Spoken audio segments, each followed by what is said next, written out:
What's going on, YouTube? JT here, and welcome back to another edition of my DC comic book reviews. And in today's video, we're talking about Nightwing issue number 85. This is part 2 of 3 of a Fear State tie-in. So if you're enjoying the Nightwing book and kind of disappointed that the whole entire momentum of it was just stopped thanks to this Fear State event, then you're gonna be kind of disappointed. Or not, I don't know. This book just feels like something that was kind of forced upon the writers to do. Like, hey, Tom, I know you're doing this whole Nightwing thing, but you kind of have to write a tie into the Spear State event because we need 35 issues to tell like a story that just really is taking so freaking long to finish.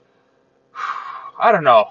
Fear State's just kind of exhausting. I think that makes me more fortunate that the Robin book itself is so separate from all these other titles where it can kind of just go and tell its own story.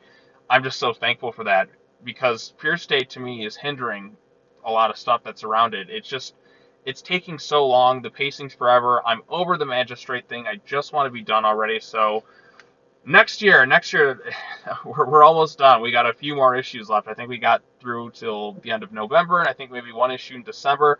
Then we're done with Fear State. We're hopefully done with Future State, all that other crap, and then we can go off into some new and exciting directions. So that's what I'm most looking forward to. But anyways, Nightwing number issue 85 is part 2 of 3 of this whole Fear State tie-in thing. I was really liking what Taylor was doing for the most part in his Nightwing book. I've said that countless times, but the first issue that I didn't really care for was issue 84, and that was because it was a tie into the whole Fear State thing.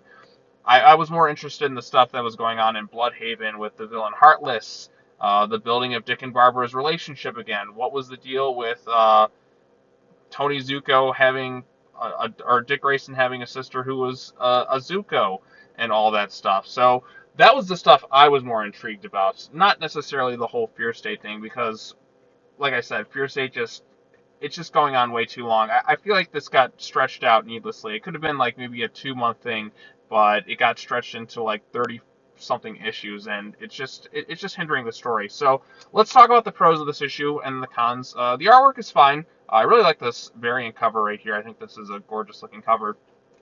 But to summarize what happens in this issue, and even this issue tells you, hey, go ahead and read what happens next to these characters in this other issue here. And I'm like, oh, so this issue doesn't really have a climax or whatever. It's just kind of meant to say, hey, go ahead and read the main books. All right, so there you go. So anyways, Barbara talks about how she was once Batgirl, and then she wasn't, and then she became Batgirl again. It's kind of dealing with the whole thing where she was Oracle, she was Batgirl, she was, going back and forth between the whole things. We now have that Batgirls book that's coming up soon, and I'm looking forward to reading that because I felt like there should have been a Batgirls book for the longest time. So I will definitely be picking that up because I like the Batgirls, and it's good to see them kind of given something to do. But now that I think about it, there's so many Batman related titles at this point. It's just kind of exhausting to keep up with it all. But we are going to do our best.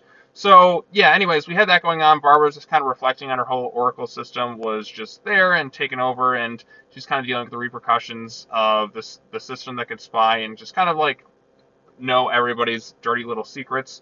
And she's just upset about the whole thing. Dick's there basically for support.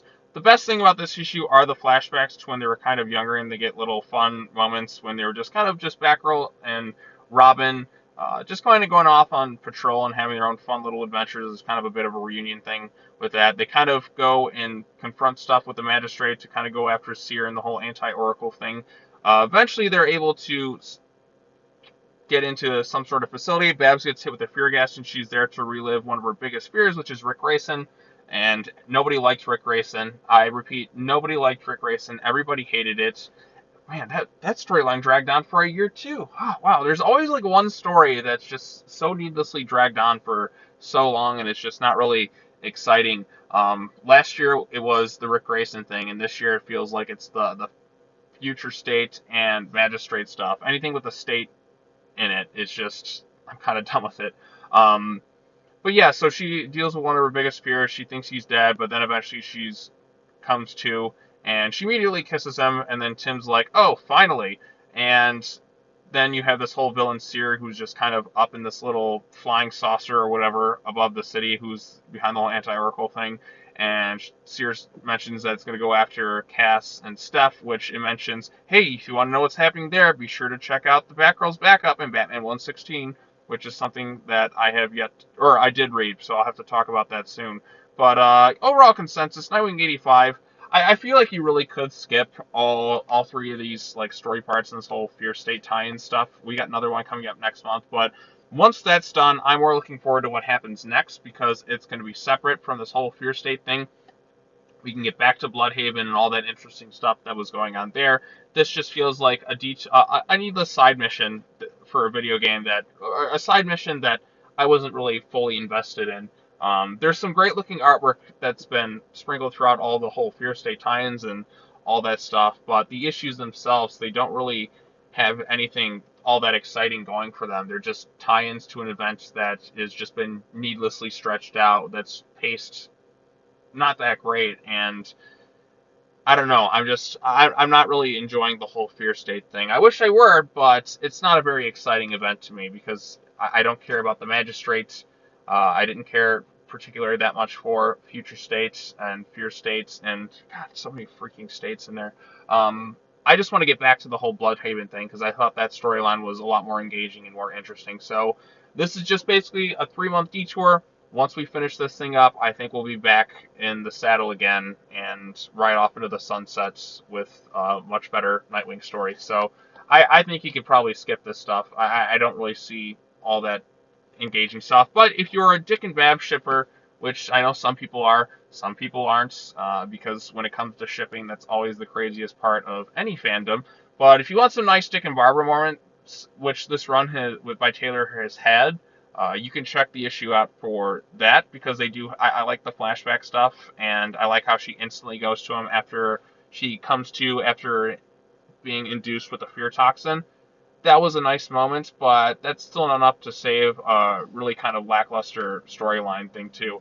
Also, there's the whole Barbara, Batgirl, Oracle thing, which I know there's a lot of mixed opinions on with that. Some people say she should have never been able to overcome the whole. Well, some people say it's really bad and poor taste that she's able to walk again, even though it's just kind of like some sciencey microchip. My take on that is I can understand why some people are upset about that, but this is a fictional universe where people can come back from the dead.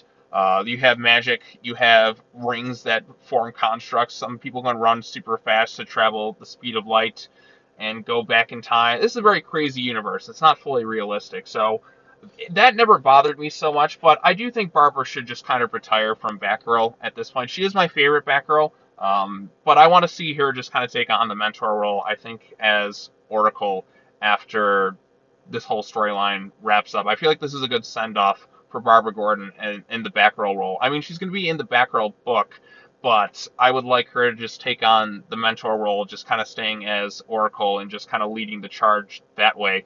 I think that's a good role for her, and that's where I want to see the storyline kind of conclude for her. Maybe she can go and be Oracle for, Dick and Bloodhaven, and also there for the Batgirls. Just kind of staying as Oracle. I think that's a good role for her to maintain. Yes, I love her as Batgirl. She is my favorite Batgirl, but I feel like with Steph and Cass just kind of taking on the mantles, I think it's time for Barbara to retire the whole Batgirl thing and stick to being Oracle. So that's my take on it. Let me know your thoughts in the comments section down below. Be sure to hit the bell for notifications, like this video, share it with your friends, subscribe to the YouTube channel for more content.